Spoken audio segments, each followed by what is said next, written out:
नमस्कार दोस्तों, आप सभी का स्वागत है आपके अपने चैनल पर जिसका नाम है सिंपल बैंकिंग।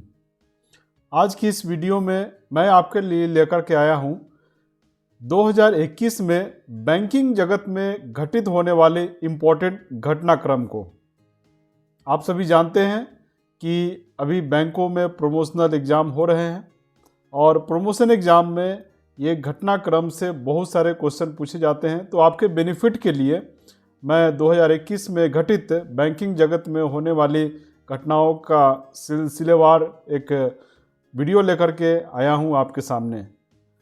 सबसे पहले शुरू करते हैं और देखते हैं कि पहला घटनाक्रम क्या है। तो सबसे पहले मैं बात करूंगा इंटीग्रेटेड ओम्बड्समेंट स्कीम जो कि आरबीआई ने 2021 में लेकर के आया है। आप जानते हैं कि बैंकिंग ओम्बड्समेंट स्कीम सबसे पहले चालू किया गया था 2006 में। उसके बाद ombudsman scheme for non banking financial companies ये 2018 में लाया गया और डिजिटल ट्रांजैक्शन के लिए ओम्बड्समेंट स्कीम फॉर डिजिटल ट्रांजैक्शन 2019 में लाया गया था। अभी आरबीआई ने तीनों ही स्कीम को ओम्बड्समेंट स्कीम को एक जगह मर्ज कर दिया है और इसे नाम दिया है इंटीग्रेटेड ओम्बड्समेंट स्कीम 2021। यह स्कीम सभी commercial bank, regional rural bank, schedule primary cooperative bank और non schedule primary cooperative bank जिसका कि asset size 50 crore and above है उन सब के लिए अप्लीकेबल होगा। इसके अलावा नॉन बैंकिंग फाइनेंस कंपनीज जिसका कि asset size 100 crore and above है और वो डिपॉजिट लेते हैं तो उनके लिए भी यह अप्लीकेबल होगा। दूसरा घटना है जो कि संबंधित है इंटरनल ओम्बड्समेंट के अपॉइंटमेंट से। तो आरबीआई ने कहा है वैसी एनबीएफसी जहां की कंप्लेन को लिया गया था, एग्जामिन किया गया लेकिन बाद में उसे रिजेक्ट कर दिया गया, तो वैसी एनबीएफसी को अपने यहाँ इंटरनल ओम्बड्समेंट अपॉइंट करना है जो कि कंप्लेंट्स जो पहले रिजेक्ट किए जा चुके हैं उनको एग्जामिन करेगी। और यह वैसे एनबीएफसी के लिए लागू किया गया है जो डिपॉजिट टेकिंग एनबीएफसी है विथ मोर देन 10 और मोर ब्रांचेस, और जो नॉन डिपॉजिट टेकिंग एनबीएफसी है जिनका की asset size 5000 crore and above है उनको अपने यहाँ इंटरनल ओम्बड्समेंट अपॉइंट करना जरूरी है। तीसरा जो इम्पोर्टेंट इंफॉर्मेशन है दैट इज़ की प्रॉम्प्ट करेक्टिव एक्शन फ्रेमवर्क। इस फ्रेमवर्क में आरबीआई ऐसे बैंकों पर नज़र रखती है जो कि वीक बैंक है या वीक फाइनेंशियल जिन बैंकों का है उनके ऊपर में आरबीआई नज़र रखती है। मेन मकसद यह है कि उसमें उन बैंकों में कुछ रेमेडियल मेजर्स अपनाया जाए जिससे कि उस बैंक का जो फाइनेंशियल हेल्थ है वो सुधार हो जाए। इसमें मेनली अभी आरबीआई कैपिटल, असेट क्वालिटी और लीवरेज को देखेगी, है ना। कैपिटल आप जानते हैं, असेट क्वालिटी भी आप जानते हैं। असेट क्वालिटी का मतलब होता है एनपीए से संबंधित है कि जो लोन दिया गया है वो एनपीए तो नहीं हुआ है। और दूसरा लीवरेज का मतलब यह हो गया कि जो डेट है उसको यूज़ करके बैंक कितना रिटर्न अर्न कर रही है, क्या उसको सही जगह यूज़ किया गया है, अच्छे से यूज़ किया जा रहा है जिससे कि बैंक रिटर्न ले पाए और जिसका डेट है उसको भी टाइमली रीपे किया जाए। तो यह जो फ्रेमवर्क है, नया फ्रेमवर्क है, यह 1 जनवरी 2022 से लागू हो जाएगा। आरबीआई ने डेली ट्रांजैक्शन जो लिमिट था आईएमपीएस का, इमीडिएट पेमेंट सर्विसेज का, वो 2 लाख से बढ़ा करके 5 लाख कर दिया है। वैसे फर्म जिनका की एक्सपोजर 5 करोड़ एंड लेस है उन्हें करेंट अकाउंट ओपन करने के लिए आरबीआई ने अपने पहले नियम में रिलैक्सेशन दिया है।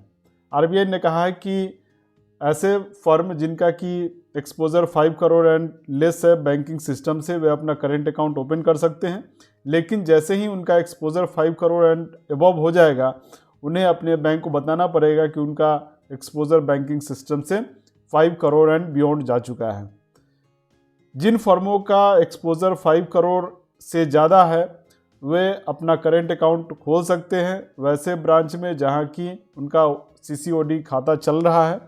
वे दूसरे बैंक में भी खाता खोल सकते हैं जहां कि उनका एक्सपोज़र लेस देन 10% है, लेकिन जहां पर एक्सपोज़र लेस देन 10% है, अगर वैसी ब्रांच में खाता खोला जाता है तो वो खाता सिर्फ कलेक्शन के लिए यूज़ किया जाएगा और विद इन 2 वर्किंग डेज़ के अंदर में जो भी कलेक्टेड अमाउंट है वो मेन खाते में शिफ्ट करना जरूरी होगा। गोल्ड मोनेटाइजेशन स्कीम में RBI ने प्री मैच्योर विड्रॉल को अलाउ किया है अगर खाता धारक का मृत्यु हो जाता है before lock in period. Generally medium term gold deposit scheme में लॉक इन पीरियड होता है 3 साल का। खाता खोलने के 6 महीने के अंदर में अकाउंट क्लोज कराता है तो उसको कोई भी इंटरेस्ट नहीं मिलेगा। वहीं long term gold deposit scheme में जिसका कि लॉक इन पीरियड है 5 साल, अगर 1 साल के अंदर में खाता बंद कराया जाता है खाता खोलने के समय से तो वहाँ पर कोई भी इंटरेस्ट नहीं दिया जाता है। जनरली जो medium term gold deposit scheme है उसका जो टाइम ड्यूरेशन है वो 5 से 7 साल का है और लॉन्ग टर्म गोल्ड डिपॉजिट का जो टाइम ड्यूरेशन है वो है 12 से 15 साल। National academy of audit and account ये शिमला में है। RBI ने कहा है कि एक्सपोर्ट एंड इंपोर्ट ट्रांजैक्शन पर इंटरेस्ट पेमेंट के लिए लाइबोर की जगह पर, लाइबोर मतलब कि लंदन इंटरबैंक ऑफर्ड रेट की जगह पर अल्टरनेट रेफरेंस रेट को भी यूज़ किया जा सकता है। डिजिटल पेमेंट के लिए आप जानते हैं कि यूनिफाइड पेमेंट इंटरफेस UPI का यूज़ किया जाता था। अभी RBI ने एक नया सिस्टम लॉन्च किया है for the access and processing of credit जिसे कि अकाउंट एग्रीगेटर का नाम दिया गया है। अकाउंट एग्रीगेटर का काम है कि जो फाइनेंशियल इंफॉर्मेशन प्रोवाइडर हैं उनसे डेटा लेकर के फाइनेंशियल इंफॉर्मेशन यूज़र को पास ऑन करना। अब यह काम कैसे करेगा तो इसको समझिए ऐसे कि अगर कोई एक व्यक्ति है जो किसी दूसरे बैंक से लोन लेना चाहता है उस बैंक से जहां कि उसका खाता अभी नहीं है, तो जो बैंक लोन देगा वो उस कस्टमर का प्रीवियस हिस्ट्री जानना चाहेगा और ये हिस्ट्री कहाँ से मिलेगा उसे, तो वो हिस्ट्री मिलेगा जहाँ पर उस व्यक्ति का खाता है। अब ये दोनों को जो मिलाने वाला बीच का इंटरमीडियरी है वो है account aggregator. So account aggregator financial information provider मतलब कि जहाँ की बोरोवर का खाता है वहाँ से इंफॉर्मेशन ले करके जो लोन देने वाला बैंक है मतलब कि फाइनेंशियल इंफॉर्मेशन यूज़र उसको प्रोवाइड करेगा और इस तरह से ये पूरा सिस्टम काम करेगा। प्रेजेंटली 8 इंडियन बैंक्स जिसमें कि SBI, ICICI bank, axis bank, IDFC first bank, Kotak Mahindra bank, HDFC bank, IndusInd bank and federal bank इस सिस्टम में शामिल हुए हैं अकाउंट एग्रीगेटर में। अभी 4 बैंक लाइव ऑलरेडी हो चुके हैं। अगला जो इन्फॉर्मेशन है that is Swiss challenge method. So कोई डेवलपमेंट प्रपोजल गवर्नमेंट को सबमिट कर सकता है और उस प्रपोजल को ऑनलाइन शो किया जाएगा। अगर कोई दूसरा पर्सन उसमें कोई सजेशन देना चाहता है, उसमें कोई इन्फॉर्मेशन बदलना चाहता है तो वो फिर गवर्नमेंट को दूसरा पर्सन भी अपना प्रपोजल सबमिट कर सकता है, उसमें बदलाव के लिए सुझाव भी दे सकता है। ये पब्लिक प्राइवेट पार्टनरशिप जो प्रोजेक्ट है उसमें और इसके अलावा भी जो दूसरे प्रोजेक्ट है उसमें यूज़ किया जाएगा। RBI ने एक फाइनेंशियल इंक्लूजन इंडेक्स जारी किया है। मेन उद्देश्य है कि हमारे कंट्री में कितना फाइनेंशियल इंक्लूजन बढ़ा है उसको देखना है। इस फाइनेंशियल इंक्लूजन इंडेक्स का जो पैरामीटर है वो 0 से लेकर 100 है। 0 मतलब कि कंप्लीट फाइनेंशियल एक्सक्लूजन मतलब कि वहाँ पर कोई भी फाइनेंशियल प्रोडक्ट है वो लोग नहीं यूज़ कर रहे हैं, मतलब वहाँ बैंकिंग सुविधा नहीं है, लोगों को बैंकिंग या फाइनेंशियल से वित्तीय संबंधित सूचना जो है वहाँ नहीं मिल पा रही है। वहीं पर 100 फाइनेंशियल इंक्लूजन इंडेक्स का मतलब ये हो जाएगा कि लोगों के पास हर तरह की बैंकिंग फैसिलिटी है। यह जो इंडेक्स है यह हर साल जुलाई में जारी किया जाएगा। और इसमें mainly banking, investment, insurance, postal and pension जो पैरामीटर है इसको देखा जाएगा। इसमें वेट दिया गया है कि कितना परसेंट एक्सेस है, अगर एक्सेस है उस एक्सेस कितना परसेंट लोग कर रहे हैं उसको 35% वेट है, कितना यूज़ करते हैं उसको 45% वेट दिया गया है, और जो क्वालिटी है सर्विस का वो 20% वेट है उसमें। इसमें फाइनेंशियल इंक्लूजन इंडेक्स में कोई भी बेस ईयर नहीं है। 1 जनवरी 2022 से लॉकर के लिए अलग गाइडलाइन आ गया है, जिसमें कहा गया है कि बैंक को हर ब्रांच वाइज वैकेंट लॉकर का लिस्ट मेंटेन करना है, और जो कस्टमर जिन्होंने अप्लाई किया है वेट लॉकर के लिए उनका वेटिंग लिस्ट भी CBS में मेंटेन करना है।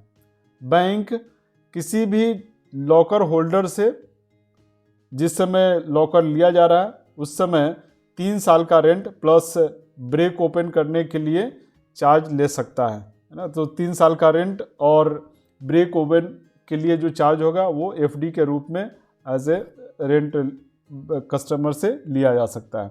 RBI ने 1 अक्टूबर 2021 से एक नया रूल लेकर के आया है, जिसमें कहा गया है कि अगर किसी बैंक का ATM एक महीने में 10 घंटे से ज़्यादा बंद रहता है, उसमें कैश नहीं रहता, तो उस बैंक के ऊपर में 10,000 रुपये का पेनाल्टी लग जाएगा पर ATM। जितने भी ATM होंगे उसके अनुसार से जितने कैश आउट हो जाएंगे उतना उसको पेनाल्टी पे करना पड़ेगा बैंक को। अगला इन्फॉर्मेशन है कि नेपाल में रेमिटेंस करने का जो लिमिट था उसको भी बढ़ाया गया है, और यह 4 गुना बढ़ाया गया। पहले यह 50,000 हुआ करता था, अब इसको 2 लाख कर दिया गया है, और 12 रेमिटेंस पर ईयर का जो कैप था उसको भी हटा दिया गया है। लेकिन कैश के रूप में रेमिटेंस या फिर नॉन कस्टमर के द्वारा रेमिटेंस, इसका सीलिंग लिमिट है 50,000 पर remittance with A maximum ceiling of 12 remittance per year. Deendayal Antyodaya national rural livelihood mission का जो लिमिट है उसको भी बढ़ा दिया गया है, और यह लिमिट 20 लाख कर दिया गया है। इस स्कीम में जितना भी लोन दिया जाएगा वह credit guarantee fund for micro unit में कवर कर लिया जाता है, इसमें इसको गारंटी कवर मिल जाएगा। 1 सितंबर 2021 से RBI ने कॉइन्स डिस्ट्रीब्यूशन के लिए इंसेंटिव देना शुरू किया है, और यह जो इंसेंटिव था पहले 25 रुपया पर बैग था, इसको बढ़ा करके 65 रुपया पर बैग किया गया है, जो कि मेट्रो एंड अर्बन सेंटर के लिए है, और रूरल एंड सेमी अर्बन में इसे 75 रुपया दिया जाएगा अगर बैंक ब्रांच कॉइन डिस्ट्रीब्यूट करती है पब्लिक को। तो PM स्वनिधि प्रोग्राम में Tier 1 एंड Tier 2 सेंटर में भी पॉइंट ऑफ सेल इंफ्रास्ट्रक्चर लगाने के लिए इनकरेज किया जा रहा है, और इसके लिए payment infrastructure development fund scheme का यूज़ किया जाएगा। यह स्कीम पहले Tier 3 से लेकर के Tier 6 सेंटर तक के लिए ही था, लेकिन अब इसे Tier 1 और Tier 2 में भी लागू कर दिया गया है। RBI ने अपने master direction prepaid payment instrument में कहा है कि जो पहले प्रीपेड पेमेंट इंस्ट्रूमेंट का classification closed, semi closed end open के रूप में हुआ करता था, अब इसे small PPI and full KYC PPI के रूप में किया जाएगा। ऐसा एंटिटी जो कि RBI के द्वारा ऑथराइज किया गया है फॉर द कमेंसमेंट और operate any payment system in India, वे पेमेंट सिस्टम ऑपरेटर कहलाते हैं। तो इंडिया में पेमेंट सिस्टम ऑपरेटर हैं CCIL, NPCI, then card payment network, cross border inbound money transfer entity, ATM networks, PPI issuer, instant money transfer operator, trade से हो गया, फिर आपका Bharat bill payment operating unit हो गया, ये सभी पेमेंट सिस्टम ऑपरेटर हैं। 31 मार्च 2022 तक बैंकों को कहा गया है ATM में कैश जो भरा जाता है उसको स्वैपिंग लॉकेबल कैसेट से रिप्लेस करने के लिए। अभी फ़िलहाल ये ओपन कैसेट रिप्लेसमेंट होता है, मतलब कि इंस्टेंट वहाँ पर जाकर के कैश भरा जाता है। लेकिन RBI का कहना है कि जो कैसेट है वो पहले से लोड रखा जाएगा कैश से और वो लॉक रहेगा, जब कैश लोड करने की समय बारी आती है वो जा कर के सिर्फ लोड कर देना है, सिर्फ जो कैसेट है उसको स्वाइप कर देना है। तो इसका टाइम फ्रेम 31 मार्च 2022 तक के लिए कर दिया गया है। जो ओवरड्यू डिपॉजिट है, अनक्लेम्ड डिपॉजिट है, उस पर रेट ऑफ इंटरेस्ट क्या रहेगा? तो rate applicable shall be the saving account rate और the contracted FD rate on the mature deposit whichever is lower. दोनों में से जो कम रेट होगा वो ओवरड्यू या अनक्लेम्ड डिपॉजिट के ऊपर में दिया जाएगा। जो दूसरे बैंक के डायरेक्टर थे उसको कितना लोन दिया जा सकता था? तो यह लिमिट पहले 25 लाख रुपये तक था, अब इस लिमिट को 25 लाख से बढ़ा करके 5 करोड़ रुपये तक का कर दिया गया है। तो दूसरे किसी बैंक के डायरेक्टर को अगर लोन देना है तो 5 करोड़ रुपये तक लोन दिया जा सकता है। उससे ऊपर का लोन देने के लिए बोर्ड का परमिशन लेना होता है। सेंट्रल बैंक डिजिटल करेंसी मतलब कि यह वर्चुअल करेंसी है जो कि सेंट्रल बैंक के द्वारा इशू किया जाता है, उस कंट्री के सेंट्रल बैंक के द्वारा, और आरबीआई ने भी इस करेंसी को बैकअप दिया है। और चाइना, रसिया और यूके के साथ इंडिया ने भी इस लीग में ज्वाइन किया है। इंटरचेंज फ़ी जो कि एटीएम में ट्रांजैक्शन करने के लिए लिया जाता है, ये 1 अगस्त से बढ़ा दिया गया है। और फाइनेंशियल ट्रांजैक्शन के लिए 15 रुपया से बढ़ा करके इसका जो रेट है वो 17 रुपया किया गया है। नॉन फाइनेंशियल के लिए आपको 5 रुपये से बढ़ करके यह 6 रुपया कर दिया गया है। हाल फिलहाल के दिनों में साइबर फ्रॉड बहुत ज़्यादा देखने के लिए मिले हैं। इसके लिए एक हेल्पलाइन शुरू किया गया था कि अगर कोई व्यक्ति साइबर फ्रॉड का शिकार होता है तो इमीडिएटली इन्फॉर्म करें। तो साइबर फ्रॉड के लिए ये हेल्पलाइन नंबर है 155260। और ये एक प्लेटफॉर्म भी बनाया गया है जिसका नाम है citizen financial cyber fraud reporting and management system. इसे बनाया है Indian cyber crime coordination cell, जिसे कि I4C के नाम से भी जाना जाता है।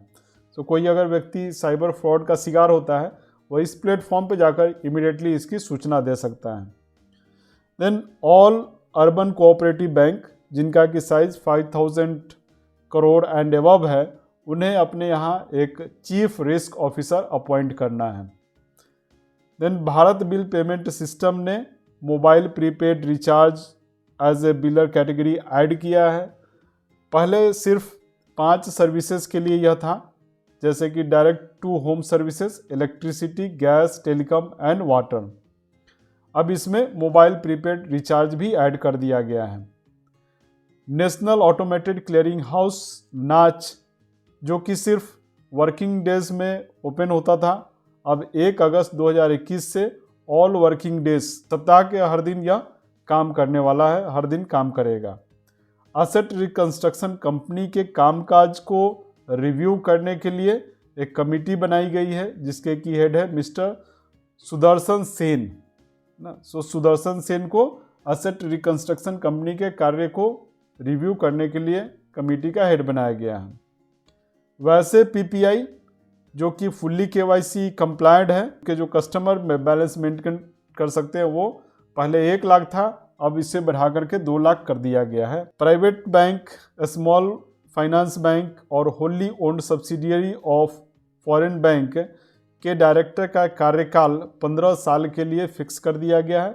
वे 15 साल से ज़्यादा अपने पोस्ट पर नहीं रह सकते हैं। दूसरा, commercial bank and urban commercial bank जिनका की एसेट साइज 15,000 करोड़ से ज़्यादा है, उन्हें कम से कम 2 ऑडिटर अपॉइंट करने होंगे। और जो ऑडिटर का अपॉइंटमेंट होगा वो आरबीआई के अप्रूवल के बगैर नहीं किया जा सकता है।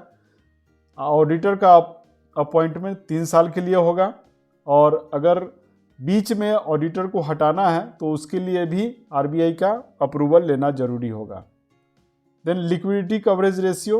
लिक्विडिटी कवरेज रेशियो का मतलब होता है बैंक कम से कम इतना adequate unencumbered high quality liquid asset को मेंटेन करे जिसको कि ज़रूरत पड़ने पर स्ट्रेस सिचुएशन में इमीडिएटली कैश में कन्वर्ट किया जा सके।